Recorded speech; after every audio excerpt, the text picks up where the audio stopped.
स्वागत आहे. उन्हाळ्यामध्ये जेवण जेवायची इच्छा होत नाही. अशा वेळेला जेवताना तोंडी लावण्यासाठी काहीतरी चटकदार असेल तर 2 घास जादा जातात.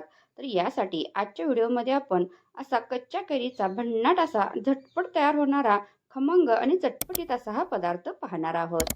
चला तर मग व्हिडिओला सुरुवात करूया. सर्वप्रथम यासाठी लागणारा मसाला बनवून घेऊया.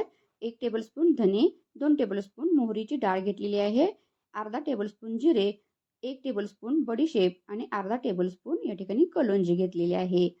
अगदी मंद आचेवरती हे छान असं भाजून घ्यायचे आहे. आता हा मसाला भाजून घेतल्यानंतर पूर्ण थंड करायचा आहे आणि थंड केल्यानंतर हा आपण मिक्सरच्या भांड्यामध्ये घालायचा आहे. हा मसाला तुम्ही एकदम बनवून ठेवला तर कधीही आपण हा वापरू शकतो. लागेल तसा आपण वापरायचा आहे. आता यामध्ये पाव टेबलस्पून हिंग पावडर टाकायची आहे आणि 1 टेबलस्पून या ठिकाणी काश्मीरी लाल तिखट वापरायचं आहे. तुमच्याकडे कोणतंही लाल तिखट मिरची पावडर अवेलेबल असेल ती टाकली तरी चालेल, परंतु कलर छान येण्यासाठी काश्मीरी लाल तिखट वापरलं तरी चालेल. अशा प्रकारे हा मसाला आपण बनवून तयार ठेवायचा आहे.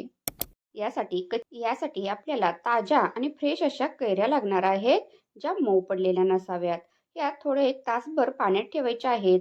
नंतर स्वच्छ धुवून घेऊन ही एका कैरीची मी वरची साल काढून याचे असे छोटे छोटे काप केलेले आहेत. आतील कोय काढून टाकलेले आहे.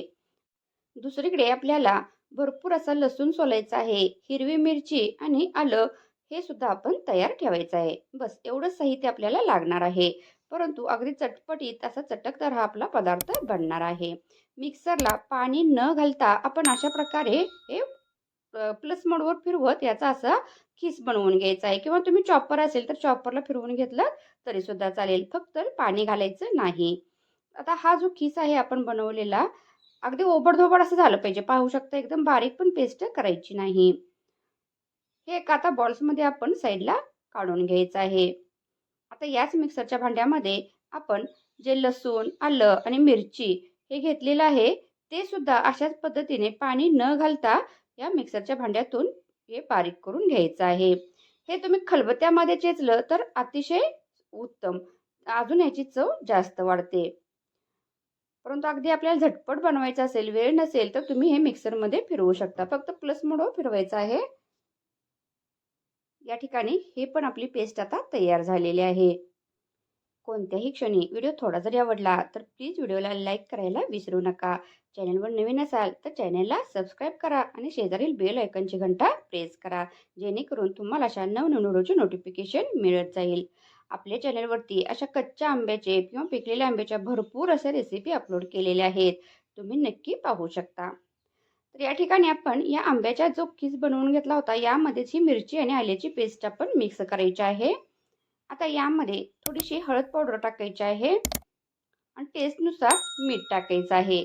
आता आंबा कितपत आंबट आहे याच्यावरती मिठाचं प्रमाण ठरवायचं आहे. थोडंसं चाकून पाहायचं आणि नंतर आपल्याला कमी जास्त वाटलं तर वरून आपण घालू शकता. आता हे छान असं मिक्स करायचं आहे. व्यवस्थित हे सगळे मसाले मिक्स होतील असं मिक्स करून घ्यायचं आहे. हे तुम्ही अगदी 8 दिवस हे चटणी 8 दिवस फ्रीजला लावली तर 8 ते 10 दिवसपर्यंत आपण ही चटणी खाऊ शकतो. तर छान असं आता हे मिक्स करून घेतलेले आहे. आता यानंतर आपण एकच प्रोसेस करायची आहे, म्हणजे आपला जो हा पदार्थ आहे तो तयार झालेला आहे.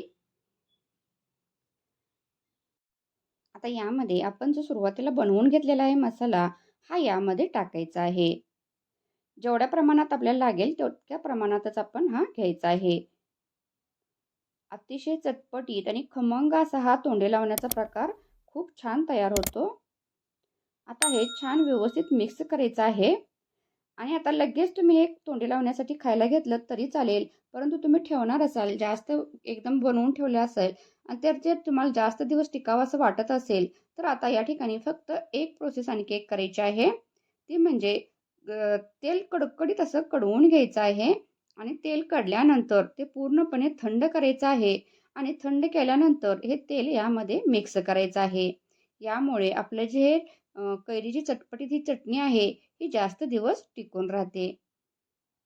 तर नक्की अशा प्रकारे ही चटणी एकदा बनवून पहा आणि कमेंट करून कळवा तुम्हाला आजचा व्हिडिओ कसा वाटला. व्हिडिओ शेवटपर्यंत वॉच केल्याबद्दल मनापासून धन्यवाद. चला भेटू नेक्स्ट व्हिडिओमध्ये.